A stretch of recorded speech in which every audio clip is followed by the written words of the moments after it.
শেখ হাসিনা মারা গেছেন। ইন্নালিল্লাহি ওয়া ইন্না ইলাইহি রাজিউন। মাথা ঘুরে পড়ে যান তিনি। হার্ট অ্যাটাকে তার মৃত্যু হয়েছে বলে জানিয়েছেন চিকিৎসকরা। ভারতের রাজধানী নয়াদিল্লিতে সাবেক প্রধানমন্ত্রী শেখ হাসিনার মৃত্যু হয়েছে, এমনটাই জানিয়েছেন স্বরাষ্ট্রমন্ত্রী সালাউদ্দিন আহমদ। সকালে সচিবালয়ে এক ব্রিফিংয়ে এসব কথা বলেছেন স্বরাষ্ট্রমন্ত্রী। ভারতের নয়াদিল্লির একটি হোটেলে চিকিৎসাধীন অবস্থায় মৃত্যু হয়েছে তৎকালীন প্রধানমন্ত্রী শেখ হাসিনা, নিশ্চিত করেছে নয়াদিল্লির বাংলাদেশ হাই কমিশন। হাসপাতালে নিয়ে যাওয়া হলে চিকিৎসা চলাকালীন মৃত্যু হয়। ভিডিওতে শেখ হাসিনা মারা গেছে এই কথা যখন আমি বলেছিলাম, আওয়ামী লীগের লোকজন এসে আমার গালি দিল। এখন প্রমাণ পাইছেন শেখ হাসিনা যে মারা গেছে? প্রমাণ পাইছেন?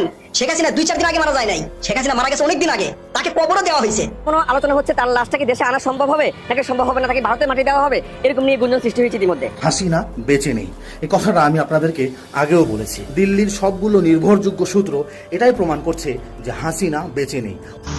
আপনারা অনেকেই আমার সাথে বকাঝকা করেন, আরেকটি জ্বলন্ত প্রমাণ আপনাদের সামনে হাজির করলাম। শেখ হাসিনা মারা গেছে। শেখ হাসিনা অনেক আগেই মারা গেছে, তাকে কবরও দেওয়া হয়েছে, দাফন কাফনও করা হয়েছে। মরা হাসিনাকে দিয়ে দিল্লি বানিয়েছে সাংবাদিক সম্মেলন। যদি সে জীবিত থাকতো তাহলে তার চেহারা কেন মানুষ দেখলো না? এই প্রশ্নটাই আমি মানুষের কাছে রাখলাম। অবশেষে ফাঁসির দড়িতে ঝোলার আগেই দুনিয়ার বুক থেকে বিদায় নিলেন শেখ হাসিনা। আওয়ামী লীগের সভাপতি। সম্মানিত দর্শক, খুবই গুরুত্বপূর্ণ একটি ভিডিও নিয়ে হাজির হয়েছে, যে ভিডিও দেখতে আপনারা হয়তো অবাক হতে বাধ্য হলেন। পুরো নেট দুনিয়া তুলপাড় সৃষ্টি করে দিয়েছেন, সেই ভিডিওটা এখন আপনাদের মাঝে তুলে ধরবো। খুবই গুরুত্বপূর্ণ একটি ভিডিও, না টেনে অবশ্যই সম্পূর্ণ ভিডিওটা দেখলাম। সাবেক প্রধানমন্ত্রী শেখ হাসিনাকে নিয়ে যে দেশে তুলপাড় সৃষ্টি করে দিয়েছেন, তিনি নাকি অনেক দিন আগেই মারা গিয়েছেন এবং তাকে কবর দেওয়া হয়েছে। তিনি তাই এই ফেসের সামনে এবং সবার সামনে আসেন না, এই বিষয় নিয়ে পুরো দেশে তুলপাড় সৃষ্টি করে দিয়েছেন এবং নয়াদিল্লির এই নতুন কাহিনীগুলো আপনাদের তুলে ধরলাম। সেই ভিডিওটা এখন চলুন দেখে আসি। যাচ্ছেন গুঞ্জন ছড়িয়ে পড়েছে যে শেখ হাসিনা হয়তো আর বেঁচে নেই, কিংবা তিনি এমন এক শারীরিক অবস্থায় আছেন যেখান থেকে ভিডিওতে আসা সম্পূর্ণ অসম্ভব। আর যদি তাই হয়, তবে এই যে নিয়মিত অডিও বার্তা বা সংবাদ সম্মেলন, এগুলো কোথা থেকে আসছে? এখানে দৃশ্যপটে প্রবেশ করে আধুনিক প্রযুক্তির সবচেয়ে ভয়ঙ্কর আবিষ্কার, আর্টিফিশিয়াল ইন্টেলিজেন্স বা এআই। বর্তমান বিশ্বে এআই প্রযুক্তি এতটাই উন্নত যে মাত্র কয়েক মিনিটের অডিও স্যাম্পল ব্যবহার করে যে কোনো মানুষের কণ্ঠস্বর 100 ভাগ নিখুঁতভাবে ক্লোন বা নকল করা সম্ভব। সেই ক্লোন করা কণ্ঠে যে কোনো স্ক্রিপ্ট বা লিখিত টেক্সট বসিয়ে দিলে এআই এমনভাবে পড়ে শোনাবে যা সাধারণ মানুষের পক্ষে আসল না নকল তা ধরা এক প্রকার অসম্ভব। বিশ্লেষকদের একটি বড় অংশ এখন জোরালোভাবে বিশ্বাস করতে শুরু করেছেন যে দিল্লির ওই সেফ হাউস থেকে ভেসে আসা বার্তাগুলো আসলে এআই জেনারেটেড। এটি কোনো রক্তমাংসের মানুষের কণ্ঠ নয়, এটি হলো অ্যালগোরিদম আর কোডিং এর মাধ্যমে তৈরি করা একটি ডিজিটাল ভূত। একটি মৃত বা মুমূর্ষ রাজনৈতিক সত্তাকে কৃত্রিম উপায়ে বাঁচিয়ে রাখার এই মরিয়া চেষ্টা প্রমাণ করে যে নেপথ্যের কারিগরদের কাছে আসল মানুষের চেয়ে ওই কণ্ঠস্বরের রাজনৈতিক মূল্য অনেক বেশি।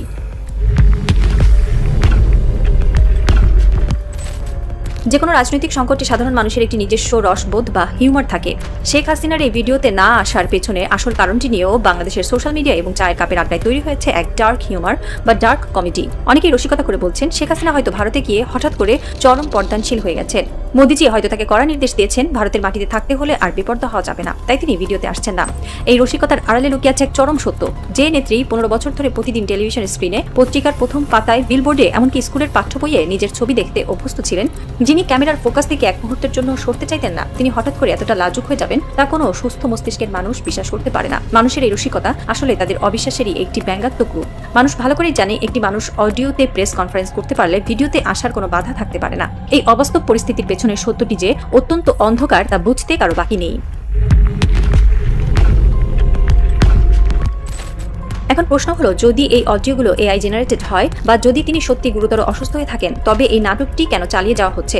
কার স্বার্থে এই ডিজিটাল মায়া তৈরি করা হচ্ছে? এর উত্তর লুকিয়ে আছে বাংলাদেশ আওয়ামী লীগের অভ্যন্তরীণ কাঠামোর মধ্যে। বিগত 1.5 দশকে এই দলটি কোনো গণতান্ত্রিক বা রাজনৈতিক দল হিসেবে পরিচালিত হয়নি। এটি পরিচালিত হয়েছে একটি সম্পূর্ণ পরিবারতান্ত্রিক বা একক ব্যক্তির দল হিসেবে। দলের ভেতরে কোনো দ্বিতীয় বা তৃতীয় স্তরের যোগ্য নেতৃত্ব তৈরি হতে দেওয়া হয়নি। তৃণমূল থেকে শুরু করে কেন্দ্রীয় পর্যায় পর্যন্ত সবাই কেবল একজন ব্যক্তির উপরই নির্ভরশীল ছিলেন। এই চরম ব্যক্তি নির্ভরতার ফলে আজ দলটির অবস্থা একটি মেরুদণ্ডহীন কঙ্কালের মতো। গ্রাউন্ডে বা মাঠ পর্যায়ে আওয়ামী লীগের অবস্থা এখন চরম শোচনীয়। শেখ হাসিনা সংক্রান্ত যে কোনো নেতিবাচক খবর, যেমন তার মৃত্যু বা কোমা, মুহূর্তের মধ্যে পুরো দলের কাঠামোকে তাসের ঘরের মতো ভেঙে ফেলবে।